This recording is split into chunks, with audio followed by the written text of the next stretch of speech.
Nos anos 60, no interior da França, o fazendeiro Maurice Masse estava inspecionando seu campo de lavanda quando ouviu uma espécie de assobio. E então notou nas proximidades um objeto de forma ovalada, com 6 pernas finas e um pedestal central. Ao mesmo tempo, ele também viu 2 seres de aparência humanoide, com menos de 1,5 m de altura, vestidos com macacões inteiriços, de cor verde acinzentada.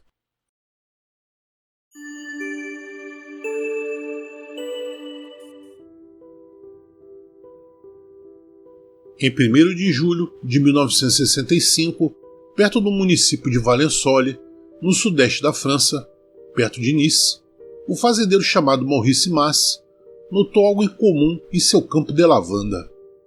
Era por volta das 5h45 da manhã e Masse estava fumando cigarro antes de iniciar seu trabalho com seu trator, quando de repente ele ficou assustado com um barulho de assobio.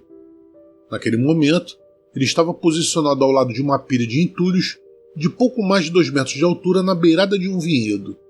Então, ele teve que sair dali para ver a fonte do som. No início, o fazendeiro pensou que era um helicóptero, mas foi então quando ele viu algo em forma ovalada, com uma cúpula no topo, semelhante a uma bola de futebol americano, e do tamanho aproximado de um carro de passeio, pousado sob 6 pernas, a cerca de 60 metros de distância no seu campo de lavanda. Havia uma abertura desse objeto, algo como uma porta, e lá dentro, Masse pôde ver 2 assentos. Perto desse curioso objeto, estavam 2 figuras parecidas com garotos, de cerca de 8 anos, aparentemente colhendo mudas de lavanda, segundo Masse. Mais curioso do que com medo, o fazendeiro se aproximou e quando chegou a cerca de 4 a 6 metros das figuras, eles tomaram consciência da sua presença e se levantaram. Masse descreveu os seres com menos de 1,20 m de altura, vestidos com macacões verde acinzentados, com grandes cabeças calvas, grandes olhos inclinados, queixos pronunciados e com pequenos buracos para as bocas. Eles faziam sons guturais, semelhantes a roncos entre eles, embora suas bocas não mudassem de aparência. Masse não tinha certeza de onde seus corpos o ruído vinha. Um dos seres apontou um objeto semelhante a um lápis para o fazendeiro e após isso, ele descobriu que não podia mais se mover. Em seguida, o ser colocou o objeto em um pequeno estojo ou coldre do lado esquerdo e então os 2 seres se moveram com grande agilidade em direção ao UFO, entrando pela porta aberta. Os seres estavam aparentemente visíveis, olhando para a massa de dentro do objeto, enquanto as pernas deste giravam e se retraíam. O pedestal central fez um barulho estrondoso ao ser recolhido. Então, com um ruído de assobio, o UFO levantou do chão e em segundos desapareceu na direção oeste. Após cerca de 20 minutos, Masse recuperou o controle total de seu corpo novamente. As marcas da nave permaneceram visíveis no chão, e o mais notável é que nenhuma planta de lavanda cresceria no local do pouso por 10 anos. A polícia então, liderada pelo capitão Vallée, foi chamada para investigar. Na época, foram encontrados vestígios do local onde o objeto havia pousado. Estes consistiam em uma impressão plana com um pouco mais de 1 metro de diâmetro. No centro, onde estava o suporte central, havia um buraco cilíndrico com cerca de 30 centímetros de profundidade e 15 de diâmetro. No buraco havia 4 ranhuras planas, formando um X. Cada uma delas tinha 2 metros de comprimento e 25 centímetros de profundidade. O solo aqui tinha uma consistência quase líquida, apesar de não ter chovido por algum tempo. Naquela noite, Masse e sua filha de 18 anos voltaram ao local. O solo ao redor do traço central era tão duro quanto o cimento, em comparação ao solo circundante, que desmoronava.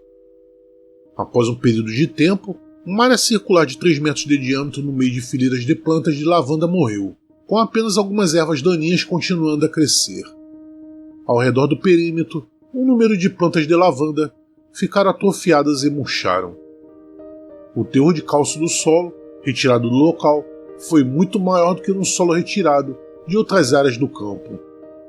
3 dias após o incidente, Masse sofreu uma grande perda de vigor. Ele dormiu de 12 a 14 horas no primeiro dia e no dia seguinte dormiu quase 24 horas. Passaram-se várias semanas antes que ele pudesse retomar a sua rotina normal de sono, cerca de 5 ou 6 horas por noite. Massey era um ex-combatente da resistência durante a Segunda Guerra Mundial, um agricultor astuto e considerado como absolutamente confiável pelos investigadores da polícia.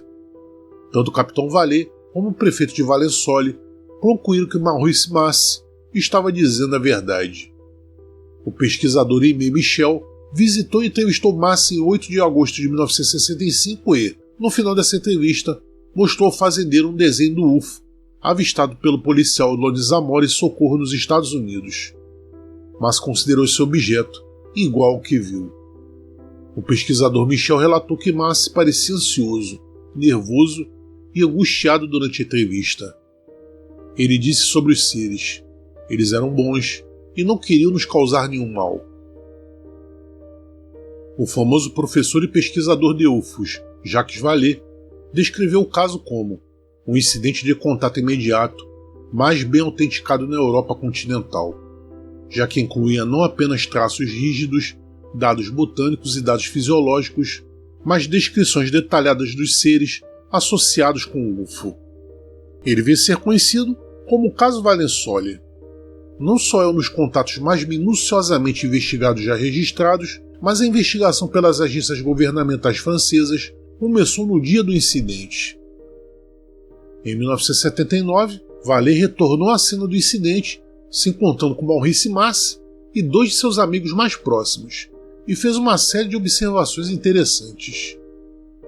Ele observa que Massey estava relutante em dar todos os detalhes de sua experiência aos investigadores, bem como a sua própria família na época, incluindo o fato de que ele acreditava que algum tipo de comunicação silenciosa ocorria entre ele e os seres. Desde o início, ele queria minimizar o impacto da experiência não querendo publicidade, entre outras razões. Como muitos experimentadores desse fenômeno, ele mudou de muitas maneiras como resultado da experiência, incluindo a crença de que alguma forma de contato, uma vez estabelecida, continuava em formas sutis. Ao longo dessas discussões com o Sr. Massey, tive a sensação de que estava na presença de um homem muito inteligente, capaz de emoções profundas e pensamento racional.